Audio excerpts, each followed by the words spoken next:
kept having nightmares, each one about my parents. I couldn't peel my eyes away. I watched every second of their fall. They shouldn't have been up there.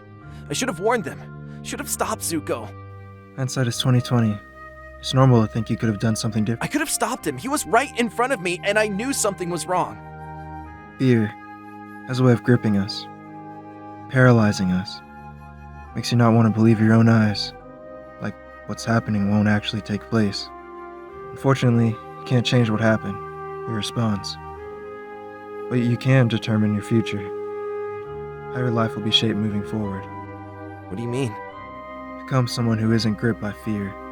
I want to catch Zuko. I hate him. It's my fault he got away. Thank you all for tuning into the video, and today we have another great interview lined up here with Joe Passaro. How are you doing today, Joe? Doing all right. How about you? I'm doing pretty good, But yeah, so with these interviews, the first question I've usually asked is what made you become a voice actor and when did that happen? Oh yeah.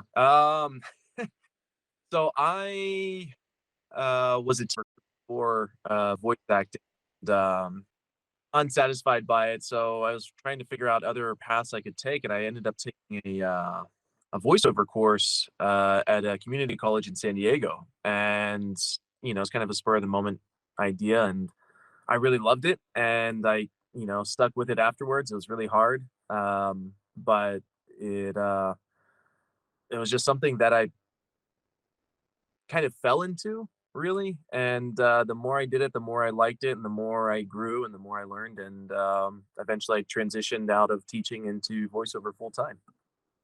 Nice. Yeah, that's pretty cool. I think it's like because you obviously have had some success with it, you have like your own website, things like that. So kind of describe your journey of like from your start to where you are now, like what things you've kind of done to set yourself for where you are now.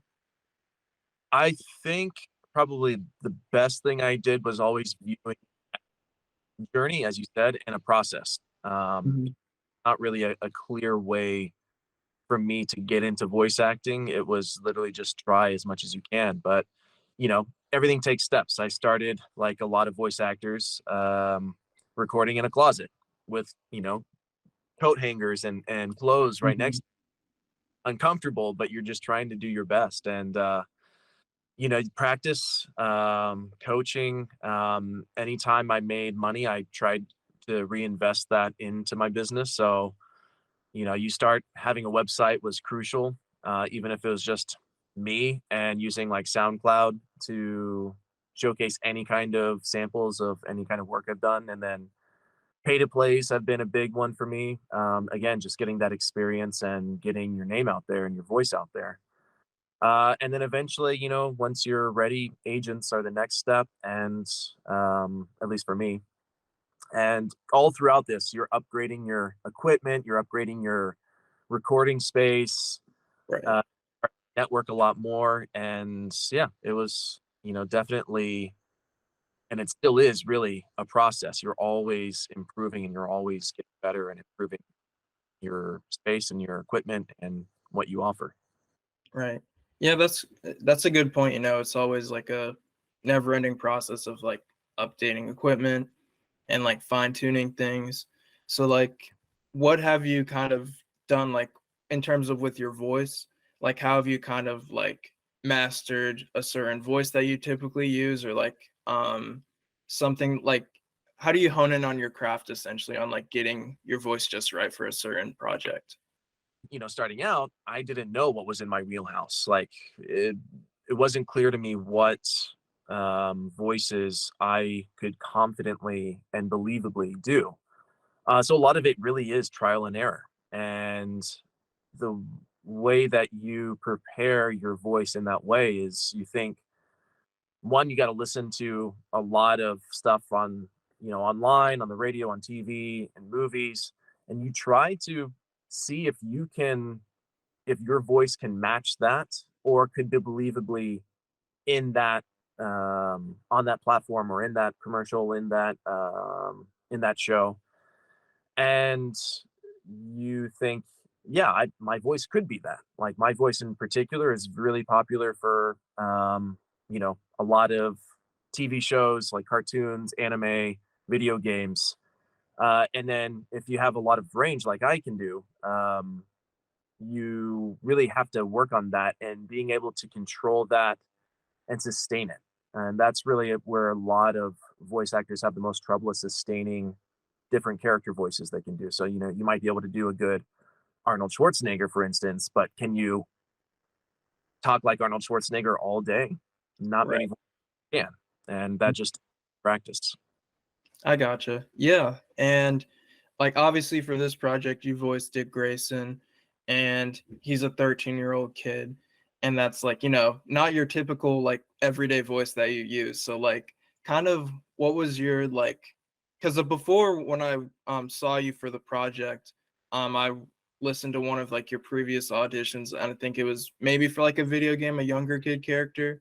And so I was like, this guy has range, obviously he's able to do like a kid like voice. So kind of what's your like process or like preparation when like trying to make your voice sound a bit younger, I guess? Yeah, yeah.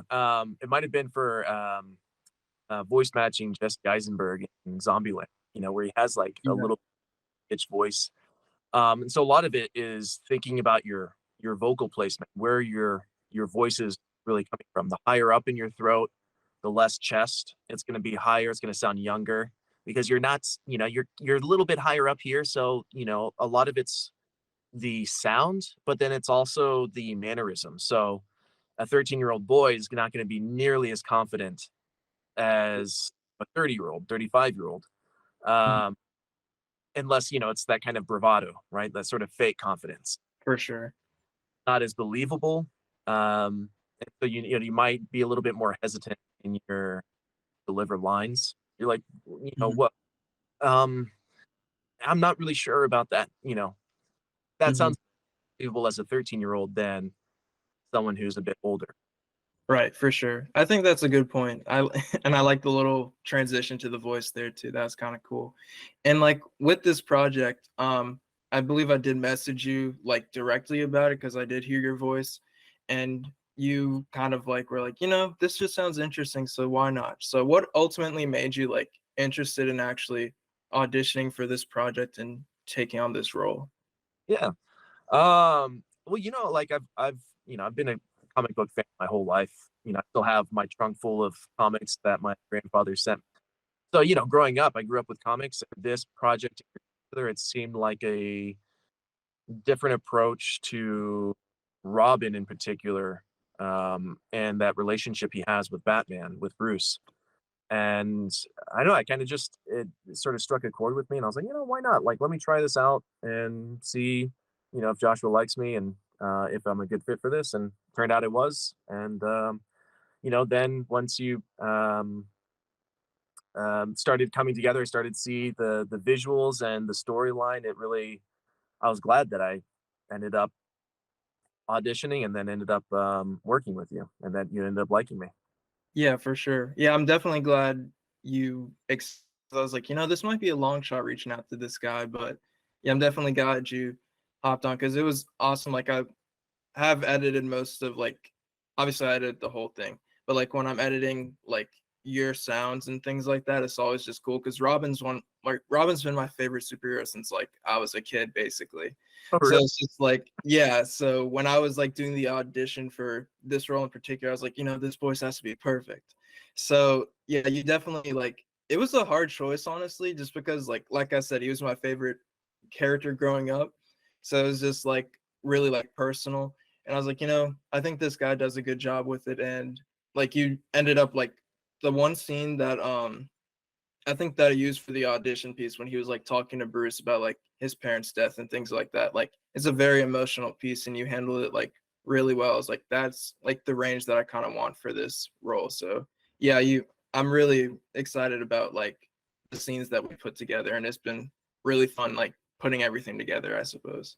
Yeah. No, it's funny that you mentioned that Robin was your favorite. Robin was not my favorite growing up. I was hardcore Batman.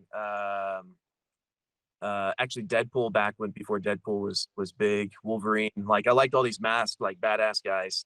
and Robin never seemed badass to me, but like this, the way you wrote it, I like roles where you get very strong, even if subtle, emotional performances. And so for that audition, was able to do that.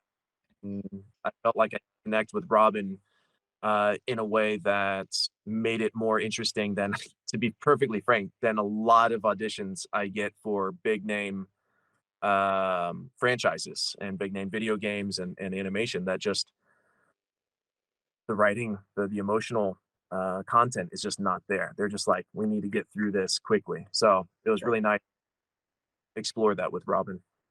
Awesome. I'm glad I got to, provide that for you because it really is like an emotional project. Like it's just like a deep dive into like Bruce's psyche and like him making decisions about like, every relationship that he has in his life and like what his future is going to look like. And so like there's a lot of underlying themes of like hope and just like trust and things like that. And Robin has been like, obviously they're the dynamic duo. So it's like, how am I going to like fit this Robin into this Batman's universe? So it was really fun, like creating the like outline for it and seeing it kind of like, piece together through the art and also through like the voice acting too. So yeah.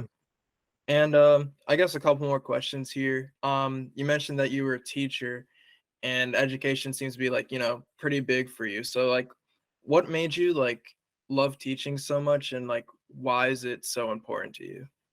Yeah. For me, teaching has always been appealing because of the learning aspect. I love learning. I love learning new things. That's one reason why I like voiceovers. I'm constantly having to learn, new techniques, new equipment, new ways to promote myself or to connect and network. And when I taught back, I used to teach history. And before that, I taught English in Japan. Um, Oh wow. the dynamic and the relationships you create with the students.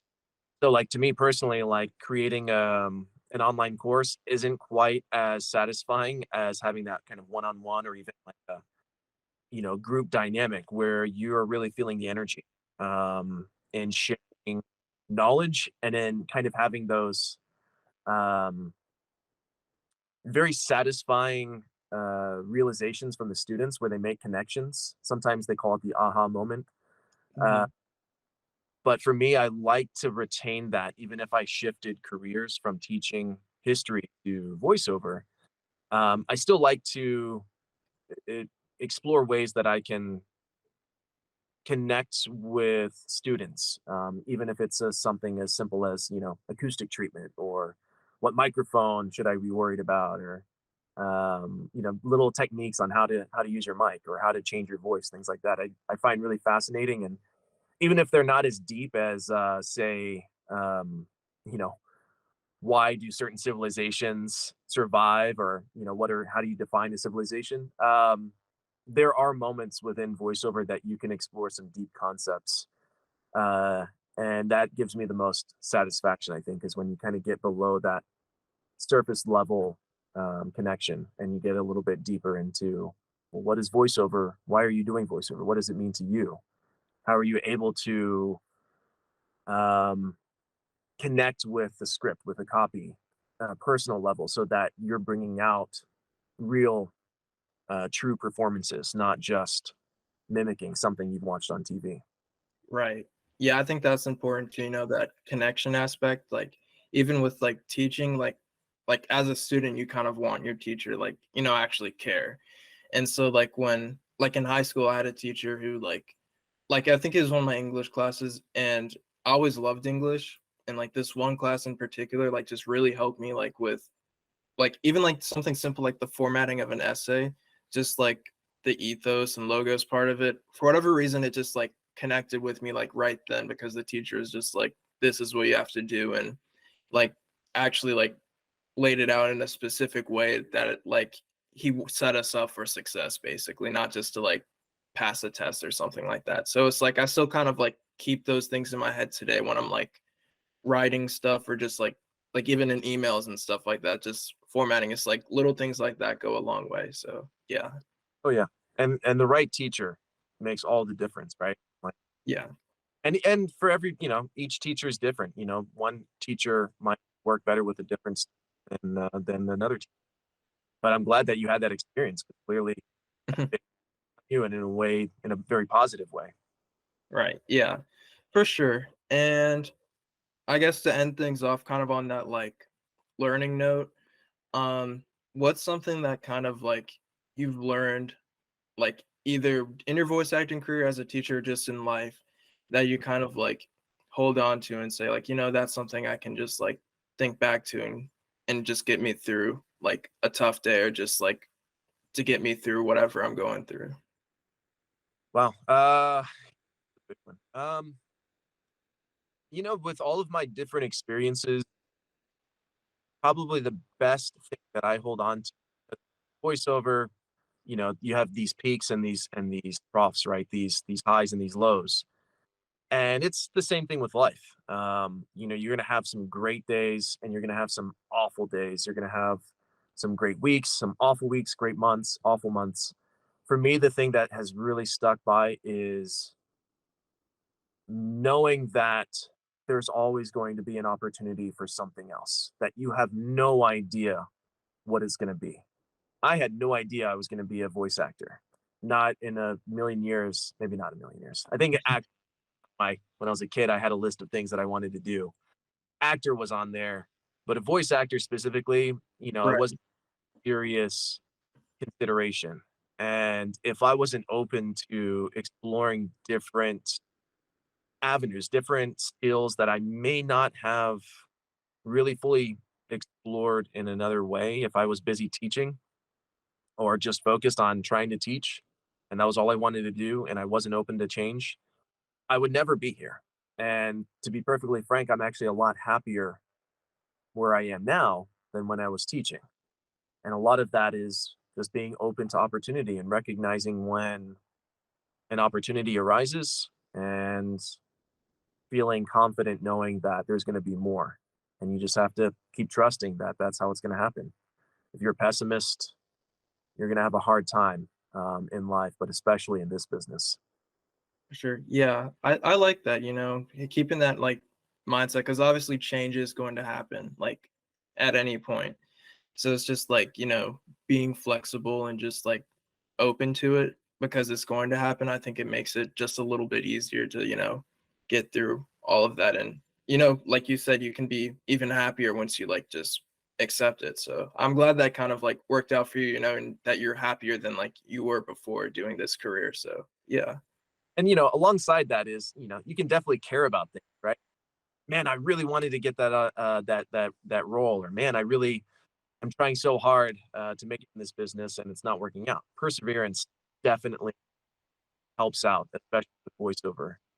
But I would say that's a lot of things. At the same time, being open to opportunities, knowing or feeling comfortable with change and adapting um, has probably been my biggest uh, tool for success, I guess, since I. Gotcha. Yeah, nice. And I lied. I have one more question that popped in my head. So, like, with all of the projects that you've done, like you said, you worked on like video games, other animations, thing like that. What would you say are like some of the highlights of your career so far? And like, what projects do you like working on the most, I guess, out of those categories? Oof. Um, Probably the highlights would be being the World War Z franchise. I played Marco in the World War Z Aftermath video game, which was a lot of fun. Um, I do a lot of voice matching, so I did voice matching for Jesse Eisenberg in Zombieland and Zombieland 2, the road trip game, or sorry, not Zombieland 2. It was just one game, and then other voice matching for like Street Outlaws and things like that. But really, what I like probably the most is, I mean, character acting is just a lot of fun. You get to really kind of make some fun, really interesting vocal and vocal and personality choices that you couldn't do maybe on camera, right? Like you're never gonna be a 7'5" ogre, or not often anyway. But you might be able to do that, and knowing how to explore what a 7'5" ogre sounds like, who is actually really shy and has a confidence problem, and kind of just trying to think through, okay, what would he sound like? How would he act? Like, would he have any kind of quirks? Those are the most fun than something like a commercial. Sometimes commercials can be a lot of fun, especially if they're well written. But most of the time, the stuff that I have the most fun with are the character roles, and then any kind of ensemble recording where you're recording with other voice actors. I think I get the best connection with, both to the copy and with the overall story. It helps a lot to have other actors to read off of and to have a actual conversation with, and it makes it feel a lot more realistic and a lot more impactful than just being in a booth by yourself reading to yourself. Right. Yeah, for sure. And I like the ogre note, not everyone plays like, a 7 foot tall ogre, and you have to like think about, oh, what would I be doing in this role? Like how would I make that like realistic and to the best of my ability? So I think that's kind of like I think that's just a cool point to bring up, because you don't really like listening to it as like a viewer, you don't really think of like the person behind the voice too much. You just hear the voice of like an ogre, and it's like, oh, that's like a scary voice or whatever. But there's like a lot that goes behind it, and I think that's cool how you like enjoy that process of making it happen. I think that because it sounds like a fun process for sure. So yeah. Yeah, you're always thinking about like, okay, what human characteristics can I apply to this character, right? Because we're all humans. Um, that's how we connect with characters, their human quality. And so trying to think about like, yeah, well, ogres have problems too, and ogres maybe they have similar problems as humans, similar worries, similar apprehensions, and similar feelings, and then you get to make it really fun. Get to change it up and shake it up and make it your own. Right. Cool. Yeah. Well, I appreciate your time, Joe. And I definitely took a lot out of what you said about, the process you've gone through and just being adaptable to change and things like that. And I think the viewers too will be able to take a lot out of it. So I appreciate you guys watching. I'll link Joe's stuff in like the description below so you can check out his website and all that he does there. So thank you guys for watching, and we'll see you next time.